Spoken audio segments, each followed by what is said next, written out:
All right, welcome back to Overcome Babylon, my friends. We have quite the topic today. This is something that, like I mentioned in my email, my Telegram alert, that I have been looking into this for months and months. I remember a lot of influencers had been talking about it more recently, at like 4, 5, 6 months ago, saying, hey, there's this sign, there's an eclipse sign over America, and we should be paying attention to this. But it was always speculation about things that were kind of nebulous, rapture or things that I don't know. They didn't really make a whole lot of sense. Didn't really click for me. And it wasn't until actually it was Steven Spikerman and another person were like, "Hey, you really got to look into this guy's work. You got to check out this guy's work." And I was like, "Yeah, no, this is really solid." I looked into it and I just kind of put it to the side and forgot. And then someone brought it up recently and like, "You really got to look at Lorenzo's work on the cycle here, on the 7-year prophetic eclipse cycle." And then finally, I was like, you know what? I'm going to dig into this more. And I have shared some of the things that I've found about the upcoming April 8th, 2024 eclipse. I've shared some insights on this, but it's time for us to go a little bit deeper tonight. Is that cool? We need to go a little bit deeper on this because there is more on the table here that I didn't even scratch the surface in my analysis and what I've shared here on Overcome Babylon. And we have a very special guest joining us tonight, our brother Lorenzo Garay from Chile. He left Chile when he was 14 years old with his family to start a new life in the United States.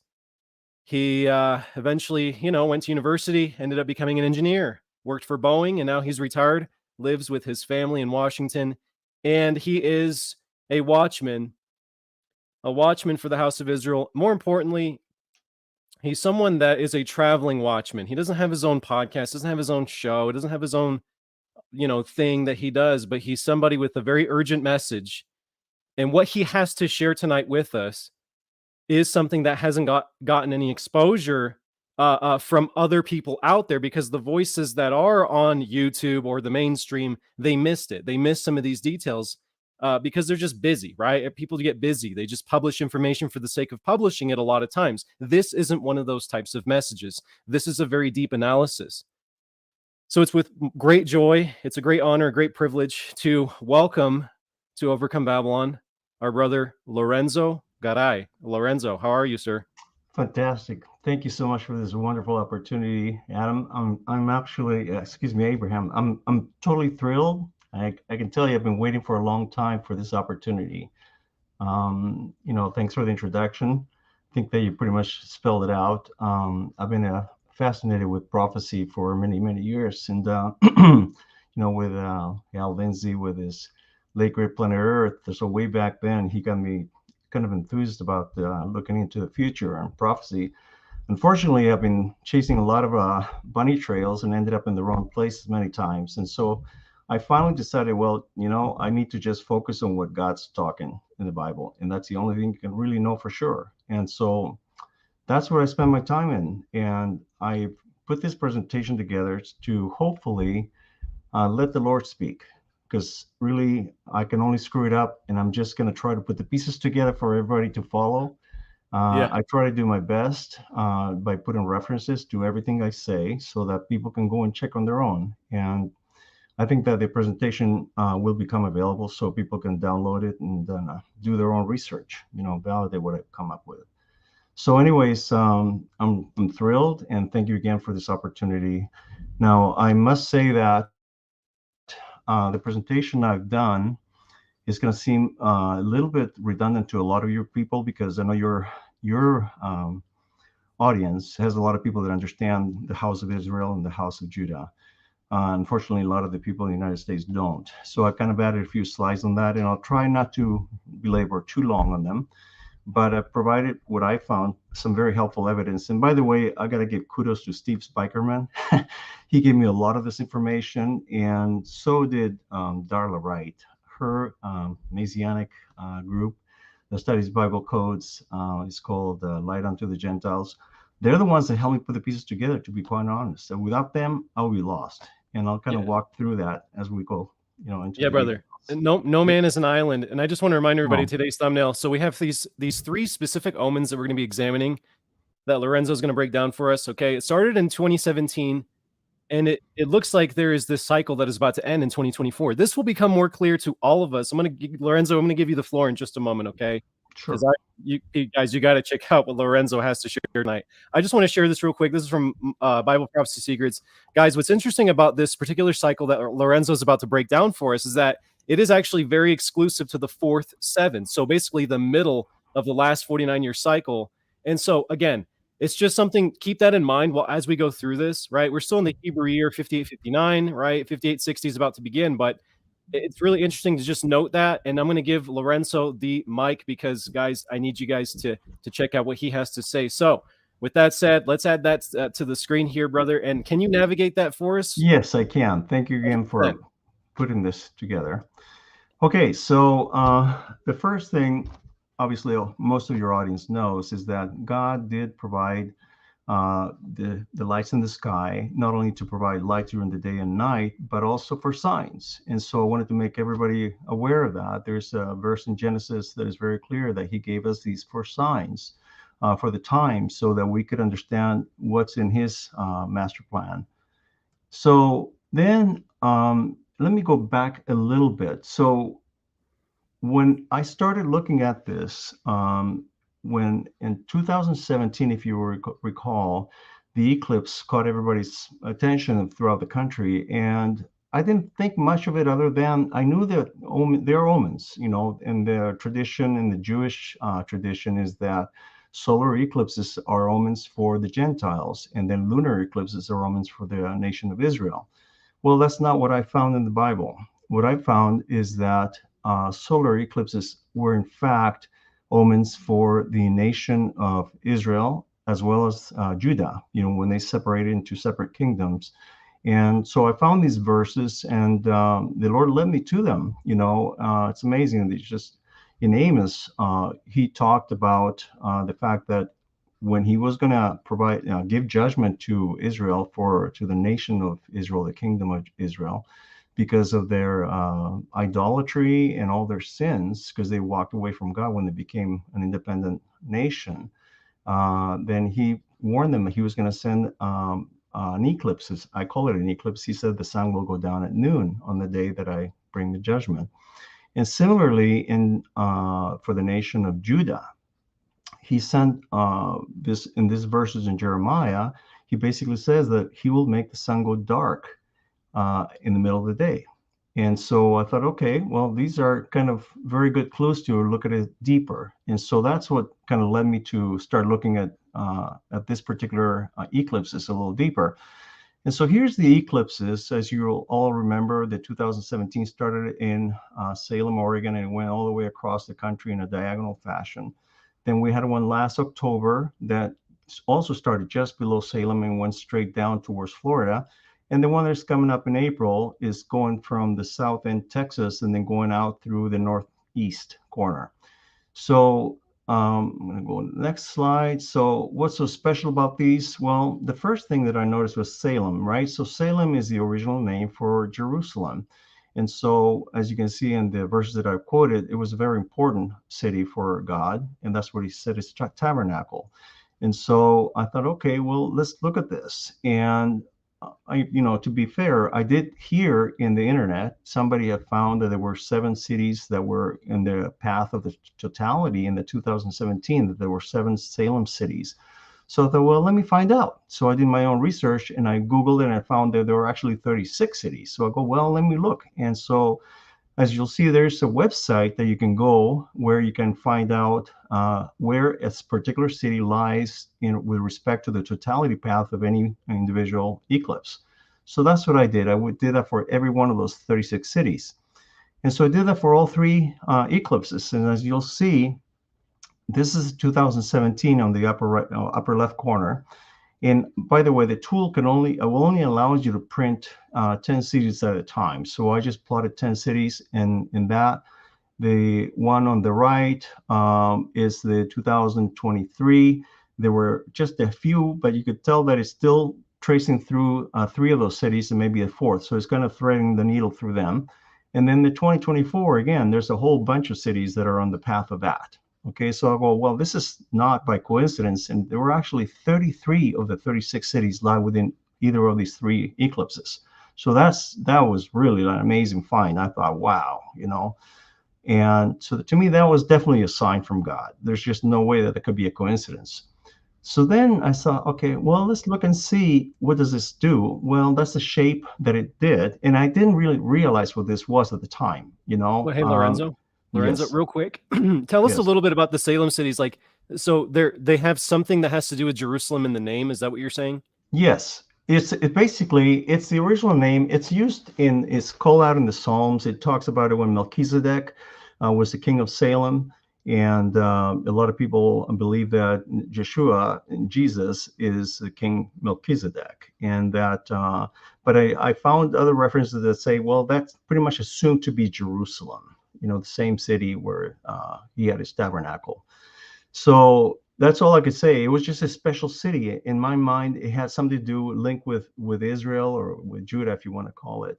Right. But the reason I decided to look into it because I thought it was a special name. It's a special name. It's not just Charlotte or any other name. It was Salem, Jerusalem. Go, okay, well, let me see if there's something to this. So that was my search. That's why I started searching Salem, and then I realized, okay, well, I knew about the separate kingdoms of Israel and Judah, and so I knew that Samaria was final capitals of the kingdom of Israel. So I thought, well, let's look at that. So I went in and Googled, and I found out there were actually 9 cities named Samaria, and those are the 9 cities. And so I thought, well, let me put them through the test. So I put them on the same charts, on the same plot, and found out that indeed all 9 cities are within the 2017 and the 2024 eclipses. If you see, they're all crossing. The 2 eclipses cross all 9 cities. So The 20, 36 cities named Salem in the United States and 9 cities named Samaria in the all United 9, States. all 9. Yes, I mean, what a Guys, come on. coincidence, right? How Exactly. is this coincidence? Go ahead, Lorenzo. Go ahead. Exactly. That's the whole point. So, and then I found out, okay, in the 2023 one, you really can't say that that's in the eclipse path. So I thought, okay, then he's obviously given us 2 separate signs. And so what does that give us? Well, it gives us a Tav. And at the moment, I didn't really realize what that was. I just knew an X. I thought X is not good. In fact, they were 7 years apart. I thought, there's got to be a meaning to this, just like the handwriting on the wall in Belshazzar's palace, right? It had a meaning that Daniel had to interpret. So it took me a long time to figure out what that was until I finally ran into some chart that described the different Hebrew scripts. And this is the one that I found, the first one, the one in the middle. And that's when I realized, hey, look, this is the Tav is the X, and then the other is the Aleph, is the Alpha. So, everybody knows the Alpha and the Omega, and that's the same thing. The Alpha is the Aleph, and the Tav is the Omega. And so I thought, well, this has meaning, obviously. And so, but at the time, to be honest, the first time it was just the X because I didn't realize that the 2023 eclipse was going to come along and then produce the Aleph. And I thought, well, when it was just the X, I thought the Tav, okay, I could see that, I am the Alpha and the Omega, the beginning and the end. So I thought, well, then that means that God is potentially saying this is the end of America. So let's look at this and see what's going on. But then here comes the Aleph. And I go, wow, now I don't know what's going on. So let me keep going. So the first thing that I thought I'd explain to people, I said, why in the world would God put Hebrew letters across the United States as signs? So I have been studying this subject for a long time, like I mentioned earlier with Steve Spikerman, and I started finding out about the roots of Israel, about the history of Israel. So I wrote a little bit of a summary here for the people that don't know the history of Israel. So I kind of want to walk down through it. I'll do it a little bit quicker. So I know that a lot of your people already know this, but some that don't. So God gave the name Israel to Jacob, who was Isaac's son, which was Abraham's son. So it was Abraham's grandson, Jacob, that got the name Israel from God. And Jacob had 12 sons. And he had, if you remember, he had a son, Joseph, that had the coat of many colors, that his brothers decided they were very jealous of him because he had special treatment from Jacob. So they basically sold him away. into slavery to the Egyptians. So, anyways, he had two sons. Their names were Manasseh, who's the eldest, and Ephraim was the younger. And so when Jacob finally returned and came into Egypt, they had their route the 7 years of feast and 7 years of famine. And so finally Israel comes to Egypt and he rescues them all. Jacob ended up giving the honor of the firstborn right to both of his sons. He actually adopted them. He says in Genesis that he took them as his own sons in place of his first two sons, Reuben and Simeon. And he crossed, when he was given the blessings to them, he crossed his hands, made an X. So he actually gave the bigger blessing to the younger son, Ephraim, and Manasseh, he gave a secondary. And even though Joseph kind of said, hey, you got this wrong, he says, no, this is the right way. And I'm going to give the bigger blessing to Ephraim. He's going to become greater than his brother, even though they will both be great. And he says that the younger brother is going to be a great company or great group of nations. And the elder brother was going to be the younger brother after that, and he's going to be a great nation. So I thought, well, that's really interesting. And he gave them the name Israel. They are the only ones of the 12 sons that got the name Israel. So everybody else has their own name. Judah is the Jews, but Israel is only for those two sons. So you know what? That's a really good point, Lorenzo. And I have overlooked this. Like just the way you're explaining it right now, I'm having an epiphany right at this moment because he said, "Let my name be named upon them." Like, yes. Tell us more. Tell us more. Yes. Go ahead. So I thought, well, that's really an interesting point, right? So I thought, okay, well, what else did he tell? Well, no, before I get into that, I'm going to talk a little bit more about the history. So the 12 sons were together through the Exodus, and they got into the land, and they went through the period of judges, and then eventually the kings. And so Saul was the first king, and then there was another king for a short time, and then came David. And they were all united as one kingdom of Israel at the time. And then David's son Solomon was the one that basically he committed some idolatry. He started worshiping other idols, and so God punished him. He says, "I'm going to split your kingdom," even though he had promised David that his lineage was going to be the one that carried the Messiah, and that his kingdom would never end. But he basically said, "I'm going to split the tribes," and so that's what he did. So after Solomon died, his son is the one that was very ruthless with the northern tribes, and so the northern tribes rebelled and they decided to form their own kingdom. They went north, and then was it Jeroboam was the one from the house of Israel. He said, we're going to go with our own group. We're going to form our own kingdom. And Rehoboam was the one, the son of Solomon. He stayed in Judah, and with him stayed Benjamin. And then later on, the Levites were kicked out of the northern kingdom because they were the priests. And the Rehoboam did not want any of his people to go back to Jerusalem and continue to worship at the temple, because he figured he's going to lose his power, and then everybody's going to go back to Judah, and he's going to be out. Right. So Jeroboam. Yep. Jeroboam was the tyrant. Yep. Yeah. And so he basically formed his own religion. He started just creating his own gods, and he just started going idolatries from that point on. Anyways, God tolerated him, and he allowed him to last. They had 19 kings in the northern kingdom of Israel until he finally had enough. And then God just said, "I'm going to destroy you. I'm going to send the Assyrians," and that's what he did. They wiped them out and then exiled them into the north, to Assyria. And then, of course, they went all over the world from there, and they never returned. The same thing happened to Judah. They also went, and by the way, in Judah, they had several of the people that lived in the northern kingdom of Israel decided that they didn't want to follow the false god. They decided to migrate to Judah, and so they became a little remnant of the house of Israel, if you want to call it. And they were always part of the kingdom of Judah from that point on. Unfortunately, they also went into idolatry, and God punished them for that. And so he ended up sending Nebuchadnezzar, the Babylonians, in 3 different waves, took them out, a little bit at a time. But ultimately, in the year, I believe it was 486, is when he finally basically destroyed Jerusalem and the temple and took them all away. So let's see, next slide. So after 70 years, you probably heard this before, Jeremiah prophesied that they would be in captivity for 70 years, and then they would go back. Well, they went back in 3 different waves. And not all of them went back, because they kind of got settled in Babylon, and they decided some of them wanted to stay there, but they came in different waves.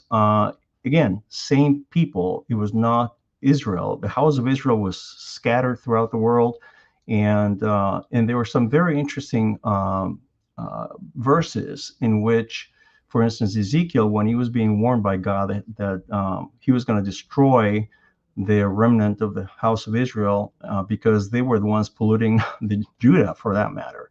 And he says, "Oh, you're not going to destroy the remnant of the house of Israel." And he says, "No, no, no, no, no.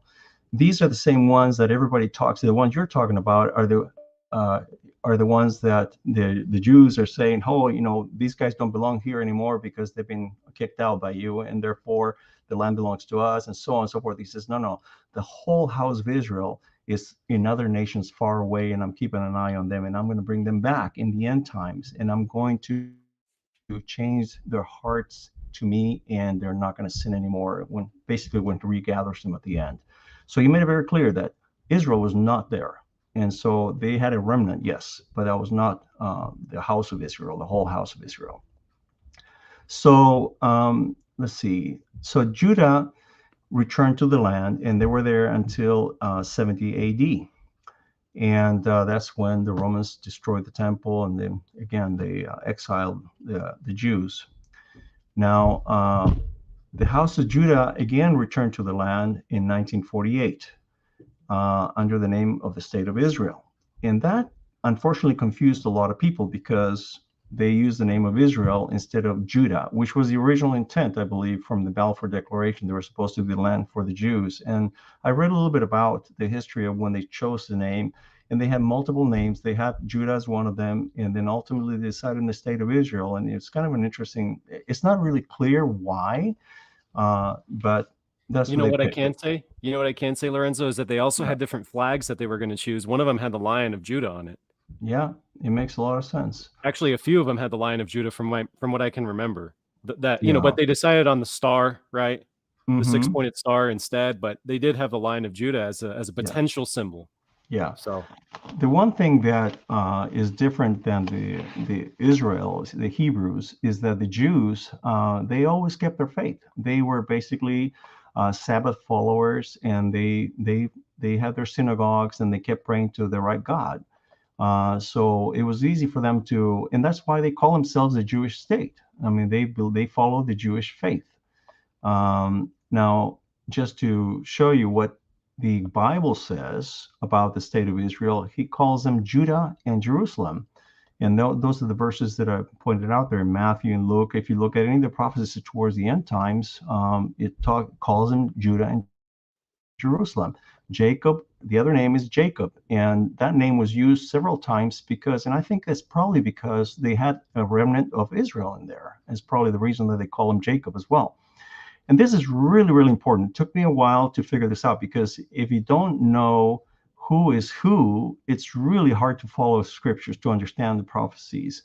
That took me a lot of research to figure out, okay, now who is Isaiah calling Jacob, and who's, because it got real confusing, until I finally think I put my finger on it.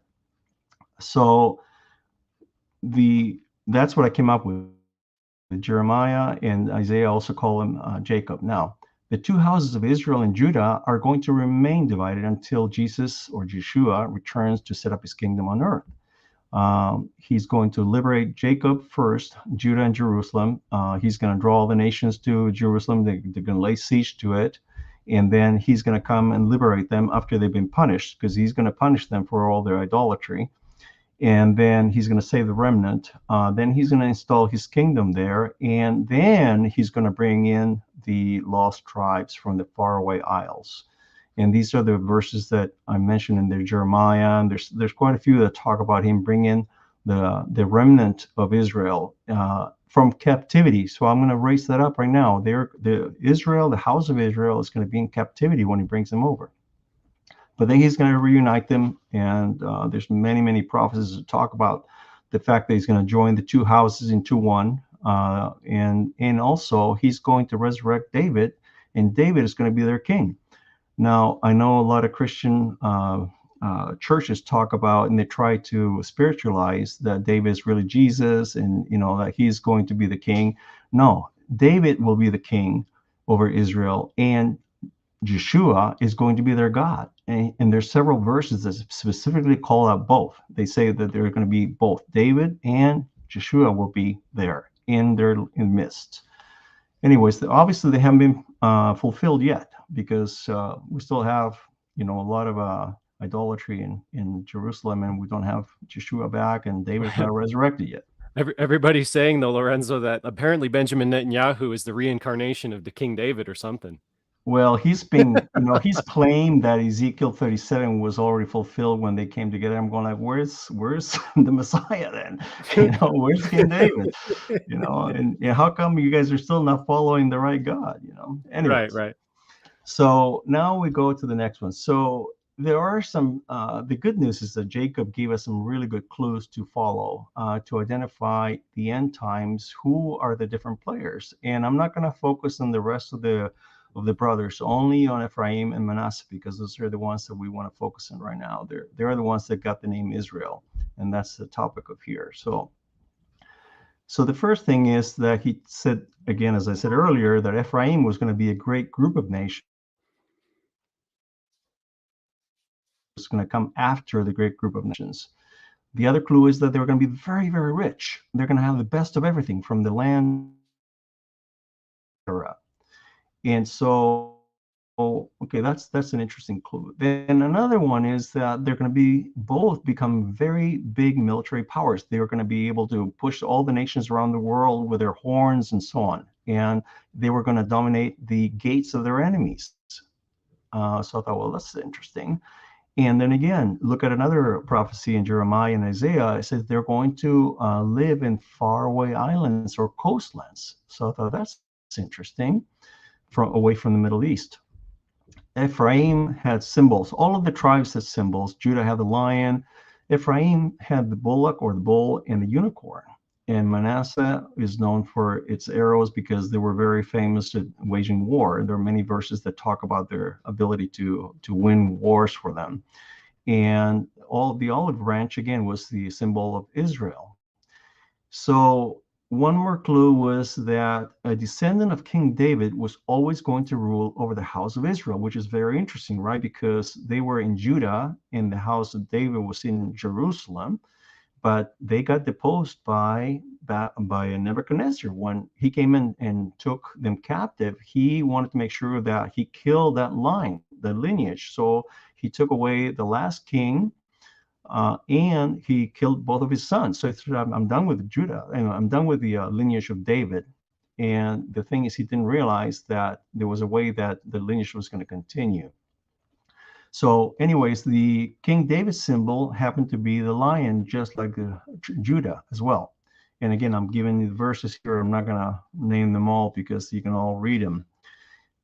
Okay, so the throne of David. So since God said that there was always going to be a descendant from David on the throne ruling over the house of Israel, that thought, well, this is interesting. How is that going to happen? So again, this is what I mentioned earlier. The last king was King Zedekiah, and he was taken away into Babylon, and his sons were killed. Then let's see. So what happened here is that there is a verse in the Bible that talks that the daughters could actually pass on the lineage if there's no sons available. That's in Numbers. Okay, and so the last king had two daughters, and Jeremiah actually took the daughters into Egypt. They did not go into Babylon in captivity, And from Egypt, somehow they went into, I believe, into Spain, and from Spain to Ireland, and they ended up in Ireland. And one of the daughters, I can't tell you who, because the Bible doesn't say that. It does say that they went to Egypt, but they ended up in marrying into the line of Zerah, the other line of Judah, and they started again. They continued the lineage of the house of David in Ireland, and later on, that moved on to Scotland, in Scone in Scotland, and finally into England, London, England, and that fulfilled a prophecy that God gave Ezekiel, that it was going to be overturned 3 times. The kingdom was going to be overturned 3 times. So that was the 3rd time that it got overturned. And there's a ton of literature information that gives you much more detail about the lineage, king by king, all the way down from David all the way to King Charles. If you watch the ceremony of the coronation of King Charles, they do some of that in secret, but they are doing that with a stone scone, which is supposed to be the pillar that Jacob slept when he had the dream where he wrestled with God and all that.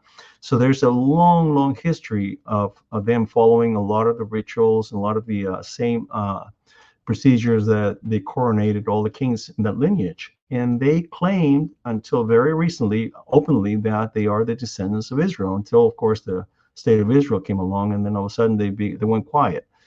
But even Now, I've Lorenzo, seen some of let me their jump in here. stuff. Let me jump in here because you're bringing up some really good stuff. Obviously, guys, we're not saying that Irish are the only Israelites, but definitely, and that I found the same thing in my research as well. We can pinpoint there is Hebrew blood in the Irish community, especially with Gaelic having so many similarities to the Hebrew language. But let me just give you guys a little factoid. Yes, this is from, so these are Irish Americans. The percentage of Irish in America, about 10%, almost 11% of the US population. In combination of Irish and some other, obviously some other, groups, is about 36 million people. 10 million are very purely Irish, but that's just in the United States. Obviously, there's more Irish in England and Wales and everywhere else there as well, but of descent anyways. And then obviously there's Ireland over there, but I just wanted to make that really more clear for people. That's just one people group. There's a lot more lost tribes blood here in the United States, but go ahead, brother. Oh yeah, yeah, absolutely. So anyways, that basically traces how the throne of David ended up in London. And I wanted to make that point before I go to my next slide. So that, again, these are clues that we're trying to figure to identify who they are. So by now, you pretty much realize what we came up with here is that Great Britain and the Commonwealth of Nations is in fact Ephraim. They came before the United States, and they are the company, great company of nations. They are related to the United States, and they are under a crown. And if you look at, and Manasseh, of course, will be the United States, the younger brother, great nation. If you look at the clues that I gave earlier, they were going to become very rich economic powers.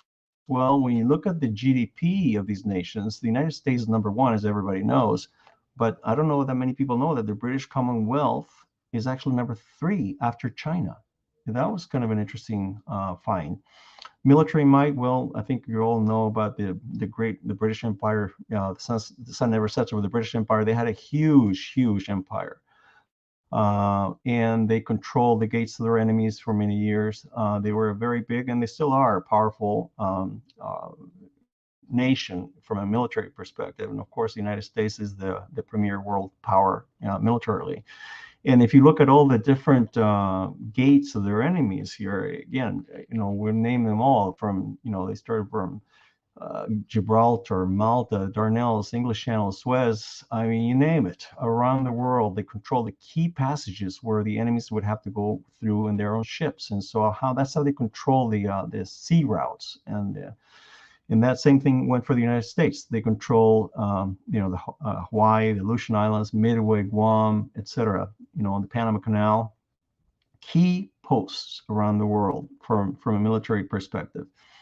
Location: they were supposed to be in faraway islands, coastlands. If you look at the pictures in the maps that are drawn, they're all they're colored. They're all either on coastlands or islands, if you want to call them, in the British Empire. So, I mean, what a coincidence, right? I mean, how could they all be? Because there's a lot of nations involved here. Next. So now when you look at the symbology, again, thanks again to Stephen Spikerman. I kind of borrowed these charts from his presentation. But you can see here in the royal coat of arms for Great Britain, you can see right away the unicorn is on the right. That's the symbol of Ephraim. On the left is Judah, the tribe of Judah. And why? Because the king of the house of David is ruling over them, which is a little line at the very top with a crown on his head. And the symbology is all there. They got the harp from David, you name it. I mean, there's just tons of symbology in there. If you look at the United States, you got the pillar of cloud. You have the 13 stars. Okay, so here's one thing that I mentioned earlier. Manasseh was the 13th tribe, not 12. There were 13 after Jacob adopted the two sons. Well, there are verses that they interchange Ephraim and Joseph. And so the 13th would have had to be Manasseh. Well, it just so happens there were 13 original colonies in the United States, right? So you got the 13 stripes, 13 stars, 13 leaves on the olive branch. All of these are symbols, but they happen to coincide with the 13th number that was a tribe of Manasseh. And so the olive branch is there, which is symbol of Manasseh. You got the arrows, the symbol for the ability to wage war. You got the pillar of cloud, from the Exodus. You have the pillar of fire. You have the Star of David. It's just too much there to not be, for it to be a coincidence of what is the connection with Manasseh and Israel, right? So next slide. So then I went and said, okay, let's see who is the house of Judah. And so, as I mentioned earlier, and the reason I'm saying that is because the prophets talk about Jacob, they talk about Israel, they talk about, just multitude of names. And I was trying to figure out who are they talking about. And it took me a little while, but I think I figured it out. The house of Judah plus the remnant of Israel were taken captive into Babylon and returned from exile. And they are called Jacob by both Jeremiah and Isaiah. Going into captivity, if you look at the verses that I quoted here, they have eaten up Jacob. Well, Jacob is that house of Judah. Isaiah is when they're coming back out from captivity. Oh, house of Jacob. They're talking about, again, the house of Judah. That's what they're talking. The Lord has redeemed his servant Jacob.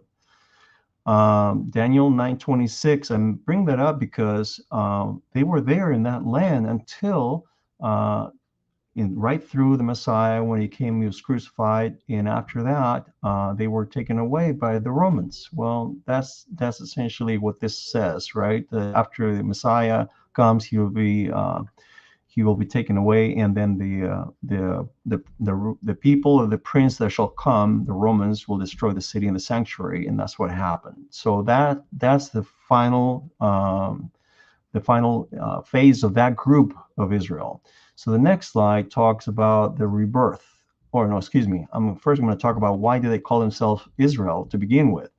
This is an interesting sideline because I always wonder, why did they call themselves Israel? Because you see in the Bible, they address themselves as Israel. And even during the time of Jesus, they talked about Israel quite a bit.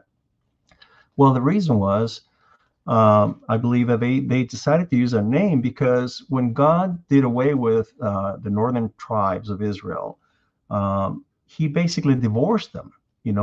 God had actually married Israel, and then, but you can see in the verses that I quoted, and there's others as well. And then he basically threw him away. He says, "Look, yeah, I'm gonna divorce you. Here's your papers, divorced. And not only that, I'm gonna say that you're not my people any longer. You're following after Baal and other gods, and so I'm not gonna be your God." And that was a big, big thing because the law of Moses did not allow, in Deuteronomy, it did not allow a man that divorces his wife and the wife goes after another man for her to return to the first husband. It was an abomination for God. It was something that was not allowed. So I believe, is my own guess at this point, that that's the reason that the Jews in the Promised Land felt like, well, the house of Israel is done for. They're not coming back because, God can never remarry them. And so all that is left is us, and therefore we're going to call ourselves Israel, because they're just going to assimilate with the Gentiles, and they're not going to be a people anymore. Well, that's not quite what happened, because God did provide an out, and this is where Paul brought it up in Romans. He says that that the Torah allows for the first, if the wife leaves and she becomes an adulteress, marries somebody else, that the moment that the first husband dies, she is no longer an adulteress. So that was an interesting point. And then Jesus came and died. And that's one of the things that he did. He actually opened the door, not only died, but he died for the sins of everybody, including the house of Israel. So he opened the door for them to return to him, to remarry. And you can see in Hosea later on, he does mention that exactly that God foretold that he would again remarry Israel, and he would call her again, "You're my people and I'm your God." And I'm quoting the verses in there. So he had already a plan to redeem Israel in the end. Next slide. So the state of Israel, reborn in one day in May 14, 1948. I believe that Isaiah prophesies that the house of Israel was going to be a big factor in the rebirth of Jacob, which is the state of Israel. And if you look at these verses, it's really important, again, to find out who is he talking about. So as I mentioned earlier, Isaiah and Jeremiah prove that Jacob meant the house of Judah. Okay. Now, in these verses, God is saying to Israel, "You're my servant in whom I will be glorified. You will bring Jacob back. You're going to bring the tribes of Jacob back and restore the preserved Israel. But not only that, you're going to be a light unto the Gentiles, so that thou may spread the gospel, the salvation unto the ends of the earth." Well, that was not done by the Jews. You have to believe in the Messiah for that to happen, right? So that was the commandment that, or I should say the ordained, if you want to call it. That's what the mission for the house of Israel is going to be. And so Great Britain just happened to be a big player. They were the dominant military power in World War I, and they kicked out the Ottoman Empire that was in possession of the Promised Land in 1917. And that was a big factor. They came in and totally cleared house, and they were the ones that issued the Balfour Declaration. They wanted to have, in their minds, they felt like the Jews needed to have a place to live in Palestine. Now, they had their ups and downs because they were trying to be politically right, and they were concerned about the power, about losing the influence with the Arabs, and the Arabs did not want that to happen. So they were kind of pushing for a partition state, if you want to call it, and then they got cold feet. At the end of World War II, America took a lot of that on their shoulders, and they were big factor in pushing the UN resolution to basically allow the Jews to return to the Promised Land in a divided state. They were going to put part for the Arabs and part for the Jews. And so, in not only that, the day that they declared themselves a state, the same day is when the United States recognized them. And they've been the very strongest ally ever since. And you can see it right now going on with the current war in the Middle East. The United States immediately sends their carriers over there to support Israel. And that's been the case in most wars. And that's what's keeping them going, really. I mean, if otherwise, they would have been wiped out a long time ago by all the surrounding armies. They know the United States is there to defend them, and so is Great Britain as well. So the brothers are supporting each other. Ephraim and Manasseh are there to support Judah. So another important factor was that Jesus, or Yeshua's, first sent his disciples, and he recognizes, says, "Look, I came here for the lost sheep of the house of Israel." That's what he told the women at the well. And he also told his disciples, "I want you to go first to the house of Israel." His mission was to go to them first, and then they were going to spread the gospel to the rest of the world. And again, I'm mentioning the the verses here, and Paul and Barnabas, they mention the same verses that talk about them being a light unto the Gentiles. And in this Acts, they knew, and they were Israelites. Well, Great Britain, obviously, again, played a huge role because they were the first country to translate the Bible that had been up until that point. Either their church controlled that, and the best they did was translate it to Latin, but they actually translated it into English in the King James Version in 1611. But that got translated into, over 600. I actually read it was like 700 languages.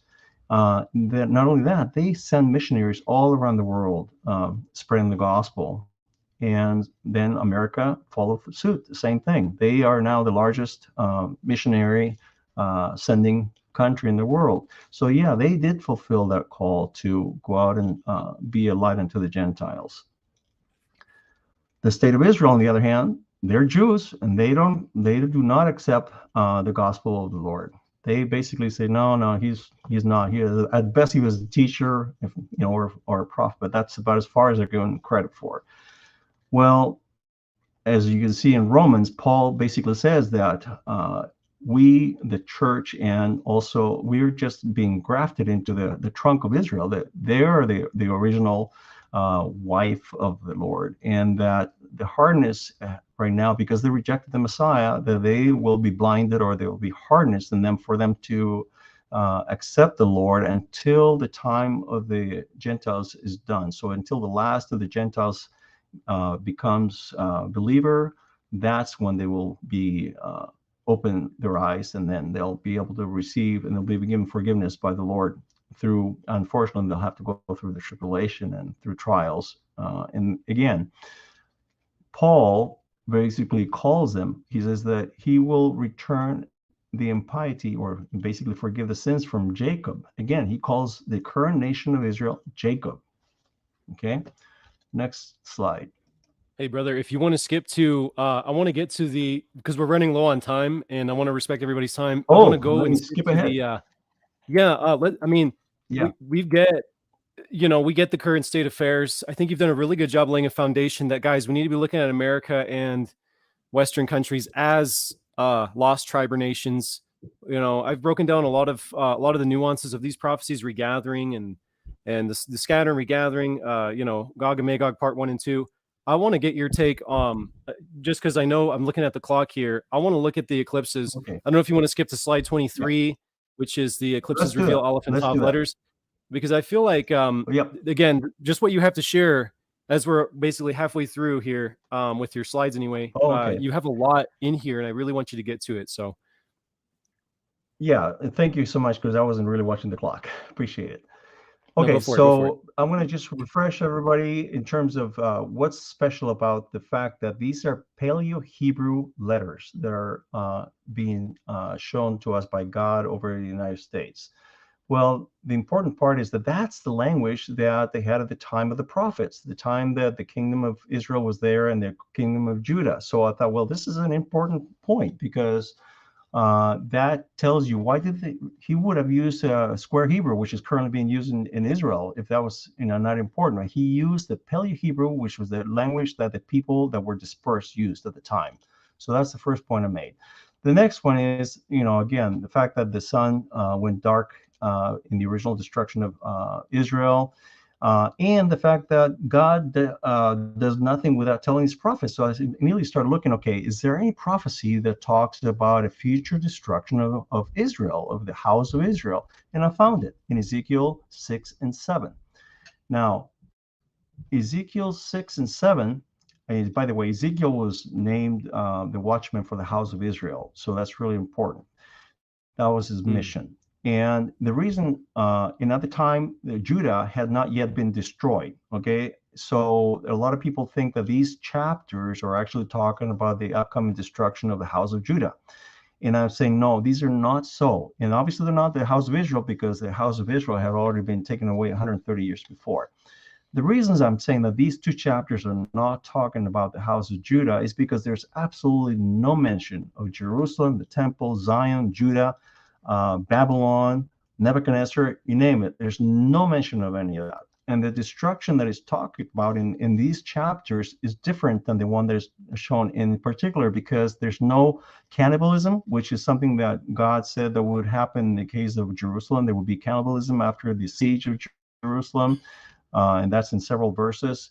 There's also going to be beasts of the field devouring people. None of that is described in Ezekiel 6 and 7. He does say that the sword will come upon the land and kill people and so on and so forth, and there'll be pestilences and famine. Okay, so let me go on. Next slide. So Ezekiel 6, I'll just kind of browse very quickly through it.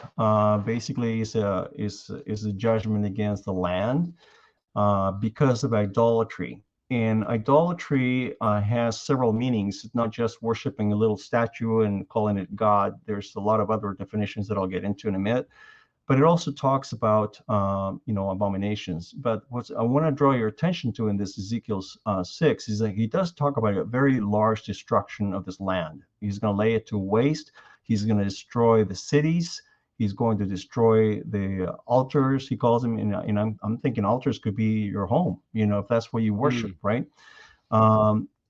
Yet, he says, he will leave a remnant that they may escape the sword, but they will be taken away captives. So I want you to keep attention on that, because the prophecies at the end, when he regathers them, talks about bringing them home from captivity. So I'm saying this is probably what's going to happen to the United States. Okay, I'm going to go to the next one. So now look at Ezekiel 7. It's mostly talking about the abominations. The reason I'm going to punish you is because of your abominations. And he gives us several clues here. He says, an end. The end has come upon the four corners of the land. And I'll draw your attention to that in a minute.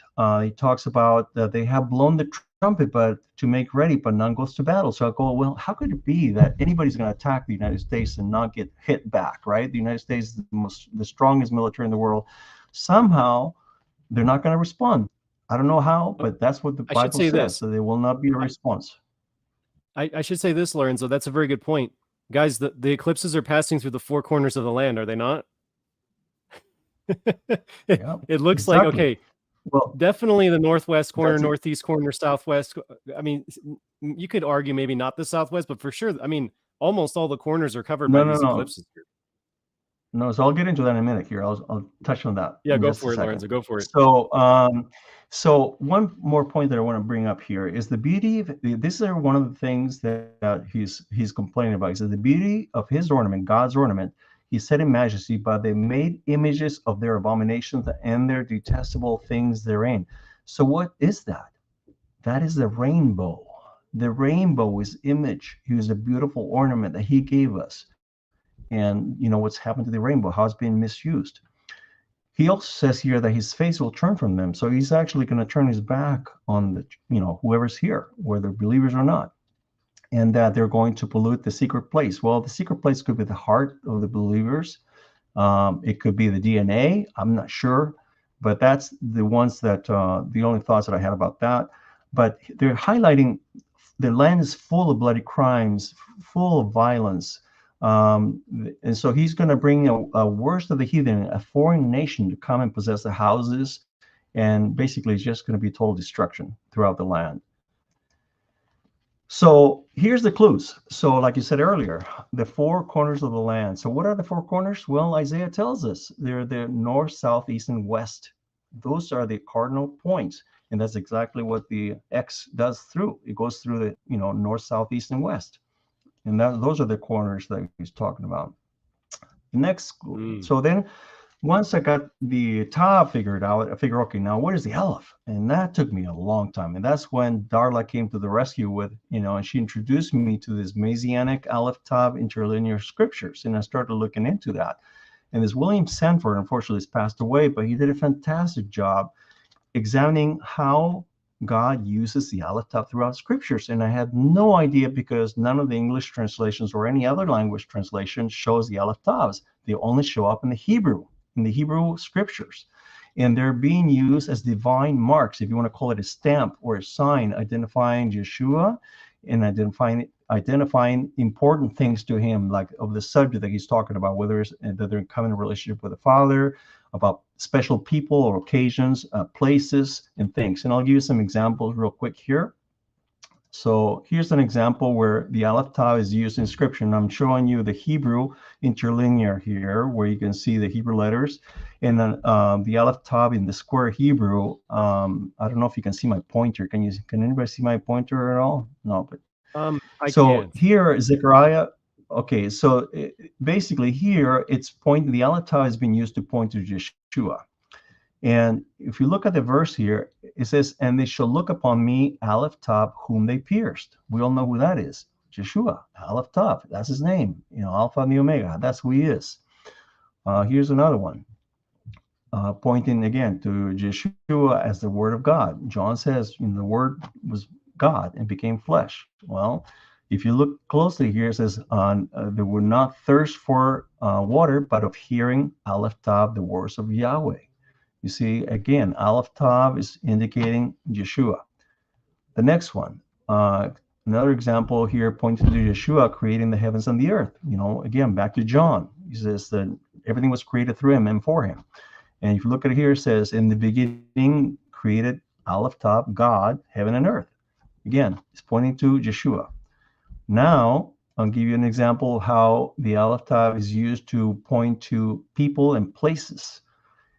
If you look closely, it says here, it'll point, the Aleph Tav, first Aleph Tav points to Lot. And by the way, I didn't mention, but the Hebrew is read right to left. That's why the English looks kind of funny. You got to read it in small pieces from the right to the left, okay?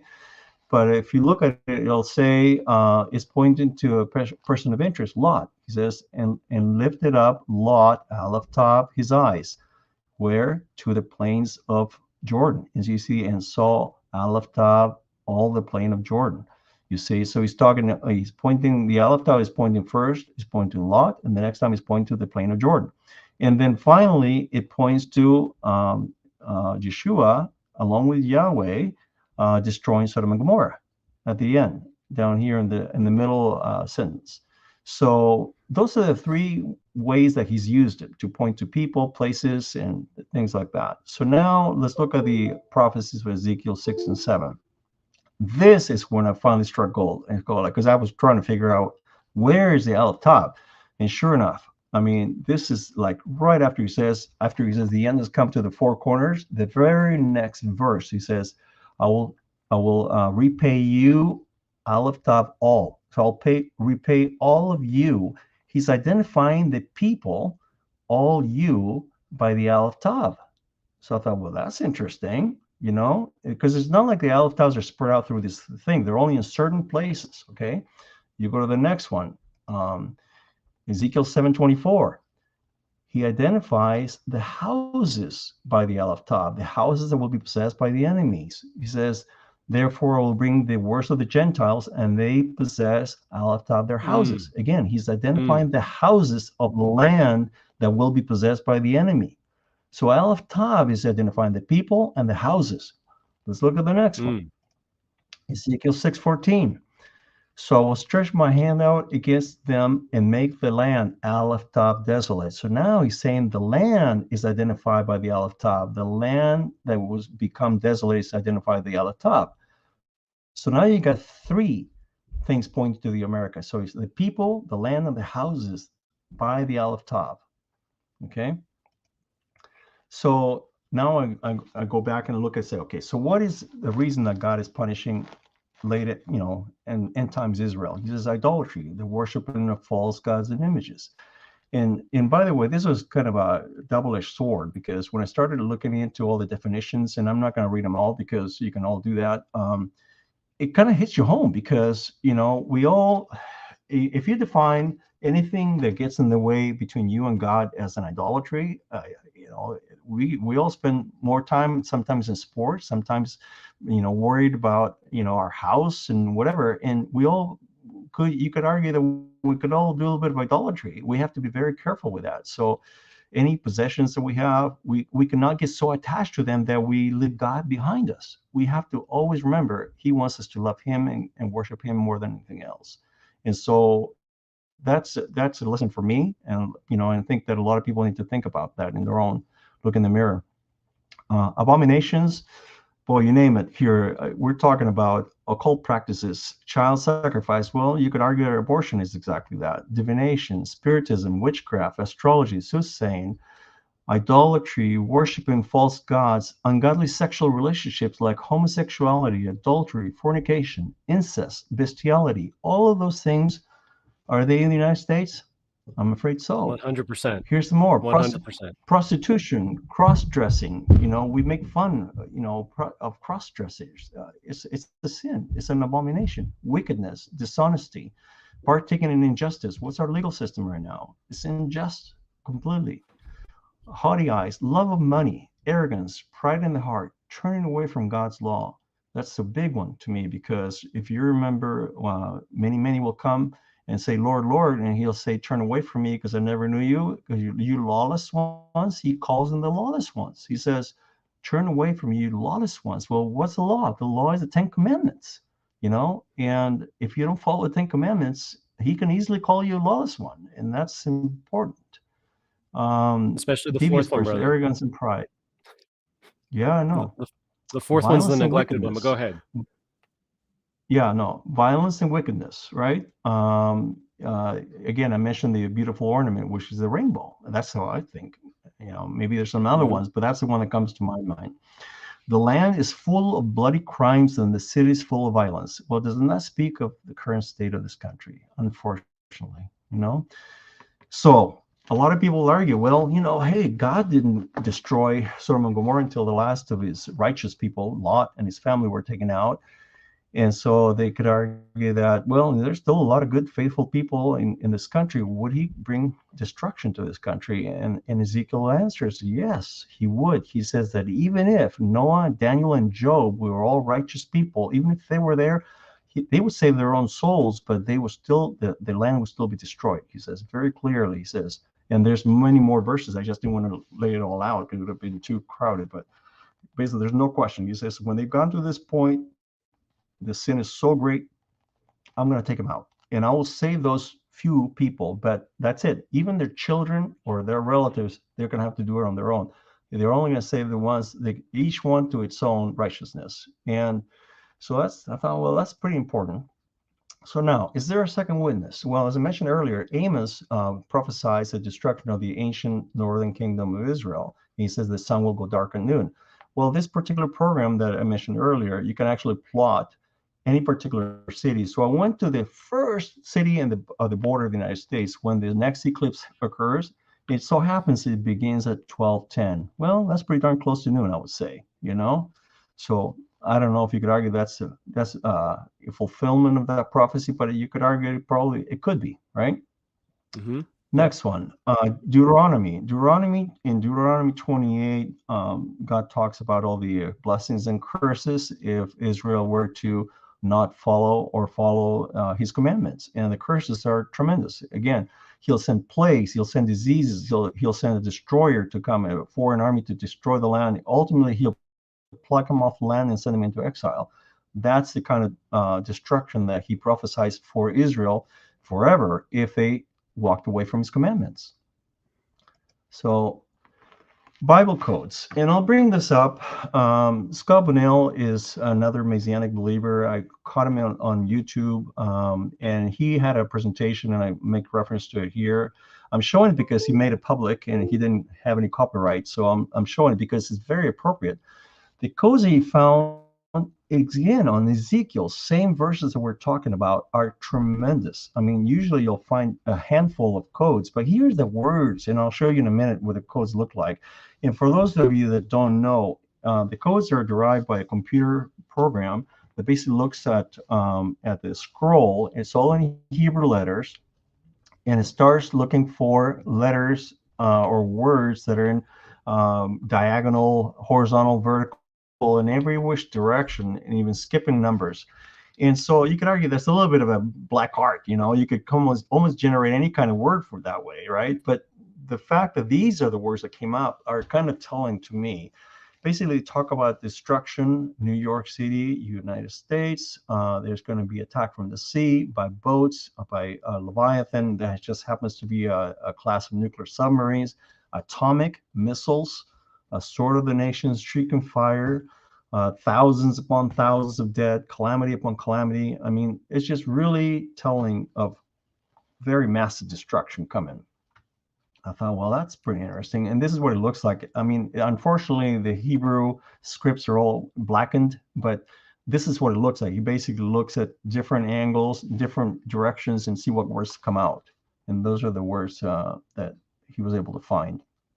Oh, United I States, see. New I York see. So City. like the black the black Mm-hmm. background there is actually like the entire The scroll with the scroll. Hebrew letters. Exactly. Exactly. So then he goes, the computer goes and starts looking vertically. Or do they make words? You know, are there any significant words, either horizontal or vertical? And these are the words that came out in those verses, just by looking at those verses.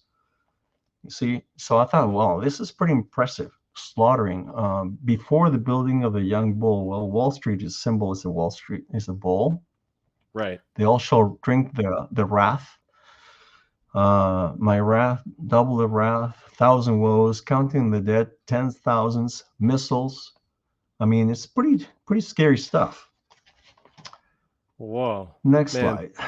I I So I, I so you never here's explained that to me yeah. ever, so that's I never seen anybody talk about this. This is amazing. Go ahead, Lorenzo. Yeah, and by the way, that's how I met Darla, because she's another.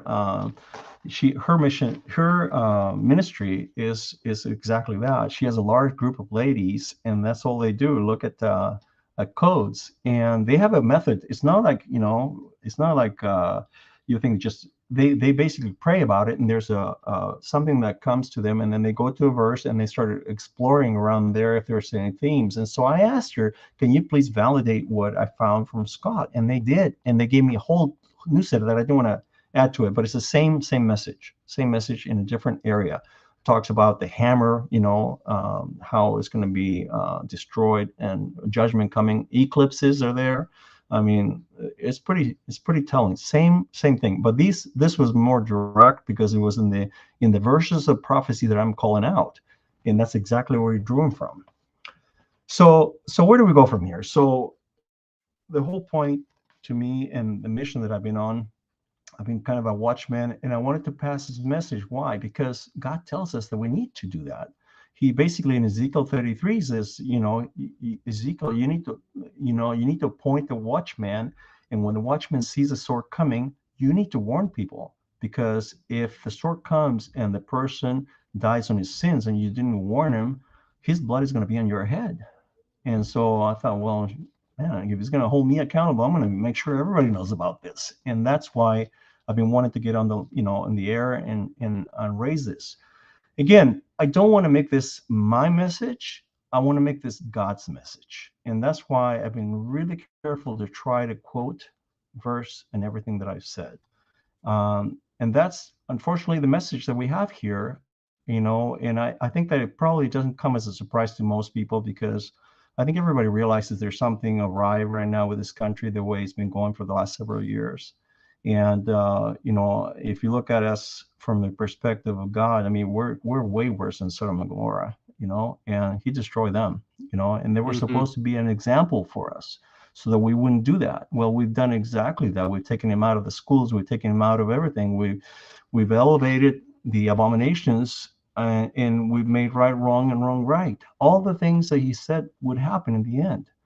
So the next thing is, I'm going, does this make sense, right? Is this because nobody talks about destruction of end times Israel and all that stuff? Well, on the other hand, they've never been able to figure out where the United States stands in Bible prophecy. They can't find Exactly. anywhere where it says United States. And so why is that? Well, because we're Israel. They're not looking at the right names. And if you think about it, if we're the main defender of the state of Israel, how is the Antichrist ever going to go over there and take over that land? He's going to go and basically they're going to be persecuted. Well, if the United States is around, that's not going to happen. They're going to have to go past us and past Great Britain. Well, this is how it's going to happen. And if you remember, the prophecy says that when Messiah comes, he's going to gather Israel. The remnant of Israel. Remember, it's only going to be a remnant. He's going to bring him in from captivity. Well, that's what this prophecies say, that we're going to go into captivity, and there's going to be a small remnant. It's not going to be a large group of people. So it's a lot to absorb, and I'm sorry to be a bearer of bad news, but I think we need to sound the alarm. I think that that's my message. There's a lot of churches, a lot of Christians. I'm one of them that comes from a church that talks about the rapture and the pre-tribulation rapture and all that stuff. Well, that doesn't apply here. They don't realize, of course they argue that nobody knows the second coming. Well, that's right. We're not talking about the second coming. We're talking about an intermediate step where a nation gets taken out. And that was definitely prophesied in the past when that happened to Judah, it happened to Israel, it happened to Nineveh, it happened to Sodom and Gomorrah. I mean, they were taken out. And I think that's what's coming, unfortunately. Now, I'd be glad to be proven wrong, Lorenzo. but I mean, yeah. I agree with you. By the way, So- your connection has been a little fuzzy, but we've been getting your audio perfectly good. So I'm happy about that, how this all turned out. I'm just glad you didn't, drop off or anything or freeze up. But thank you for being here, Lorenzo. Thank you for this timely message. You're welcome. There's so much in here, guys. I'm going to be making this presentation available for download. Is that okay, Lorenzo? We talked about it before, but Absolutely. Is it okay if we make it available for download? Yes, please. I mean, everything I get from God is free, and I'm giving it away free. I don't charge for anything. So please pass it around, send it to whoever you want to send. We all have loved ones that need to hear this message. And I think, like I said earlier, I think that we all need to look at ourselves in the mirror. I mean, I could see a lot of sins that I have on that list, So I think we all need to clean our act, and we need to be, because God was very clear. He says that those that are righteous, if they become unrighteous when I come, I'm going to kill them. And the ones that are unrighteous and they decide to repent and become righteous, that they're going to be spared. So we need to be on our toes, not take things for granted. That's right, brother. Well, hey, thank you so much for being here. I just want to reiterate something real quick, guys, because Lorenzo said it really fast, and if you blinked, you missed it, but it was so utterly profound, okay? April 8th, 2024, we are expecting a solar eclipse, obviously, to go through Corpus Christi at pretty much exactly noon. And this is what Amos 8:9 says. Let me just read it one more time. It shall come to pass in that day, says the Lord God, that I will make the sun go down at noon, and I will darken the earth in broad daylight. This is the sign of end times Israel judgment. Looks like this, like Lorenzo said, this is another one of those things that might actually be fulfilled for real. April 8th, 2024. Guys, it can't get any more real. It can't get any more serious, especially with everything that I've been showing you guys over at Rumble. All these different prophecies that we've broken down, from the three ribs prophecy, the triple assassination prophecy, to the so many other things, the hidden sign of Isaiah 28, and the fact that Ephraim is ruled over by the kings of Jerusalem. There's so much, guys, that we've covered. It's mind-blowing. We've had Lorenzo here now adding more pieces of the prophetic puzzle. Guys, watch out for April 8th. Please share the link to this video. Please warn your friends, family, and loved ones. Anything else you want to say as we part ways here, brother Lorenzo?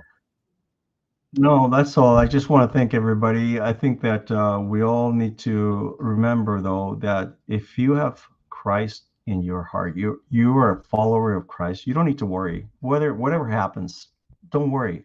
You just have to make sure that you live life the way he wants you to live. You accept him as your savior, and that you live the Christian life, or the Messianic life, the way he wants you to do it. Follow his commandments, and then you don't need to worry about anything. Amen. Okay? Well, hey, Lorenzo, thank you again so much, brother. We'll have to have you on again if you have some more things to share with us, because again, this is the most detailed, in-depth Bible codes, Aleph Tav, most Hebrew holistic approach that I personally have ever seen regarding this 7-year eclipse omen cycle, solar cycle eclipses over the United States. I haven't seen anybody break it down. So thank you again, brother, for being here.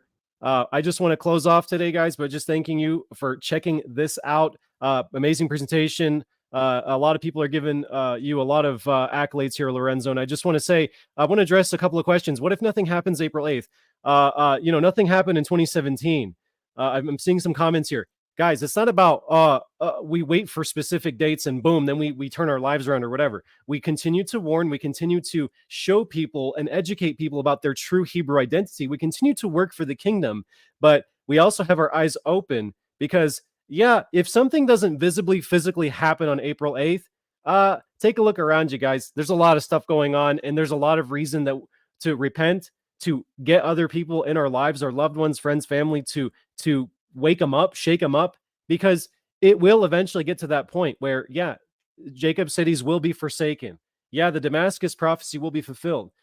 I think asking, oh, what if nothing happens on April 8th? That's completely the wrong question. It really is a reflection of the heart that you're just not really in this thing for real. Let's fight this fight, guys. Let's overcome Babylon together. Let's wake up the tribes to the fact that our master is returning soon, and he is a rewarder of all those who diligently seek him. Again, I'm your brother Abraham, and Lorenzo Garay, our special guest today. We'll be back here Wednesday live, 7 p.m. Friday, and I can't wait. We have more intel. I want to talk about Iran this week. We got a couple of things to talk about, big things to talk about. So thank you again, guys, for being here. Shalom to you, blessings to you, and continue to walk this thing out in spirit and in truth. I'll catch you very soon. God bless.